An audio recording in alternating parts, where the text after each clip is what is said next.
Office తీసుకెళ్తున్నా కాబట్టి 4 కూరలు ఉన్నాయి కాబట్టి తినగలుగుతున్నాడు. కూరలు మంచిగా ఉంటాయి. కారం ఎప్పుడే ఇంతగానం ఇప్పుడు ఎందుకు వేసావు ఇంతగానం కారం? ఇంతగానం అది అలస కలుపుకుంటే టేస్ట్ ఏముంటుంది కూరలు నాకు అర్థం కాదు. సాయంత్రానికి దాన్ని కారం ఎట్లయితే ఇంకా చికెన్ మళ్ళీ పట్టుకోతా ముక్కలు పట్టుకొని మళ్ళీ వెళ్ళేస్తావా మరి ఎట్లా చెప్పు చూడరా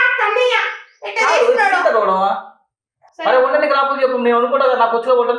అరే వండనికి రాకపోతే చెప్పు నేను అనుకుంటా నాకు వచ్చిన హోటల్ నేను చేసుకుంటా ముఖంలో ఎప్పుడు ఎప్పుడు వండి తెలియదు వంట నువ్వు మళ్ళీ ఇట్లా వండుతావు తెలుసు నేనే వండుకుంది పోయి మరి ఇంటికి ఉన్నా కదా వండుకొని ఉంటే అయిందా బాగైందా ప్రతిదానికి ఓవర్ ఎక్స్ప్రెషన్. నేనేమన్నా వండుకోవద్దని చెప్పినానా?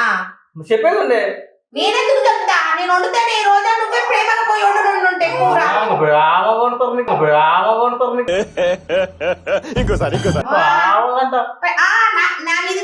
ఎప్పుడు ప్రేమ చూపించా ఇంత కారం నాకు అర్థమైతే లేదు మానే అందుకే నాకు ఏమో పిన్ నువ్వే నాకు అన్నం పై నుంచి అయితే 2 కాలు రక్కొడతా.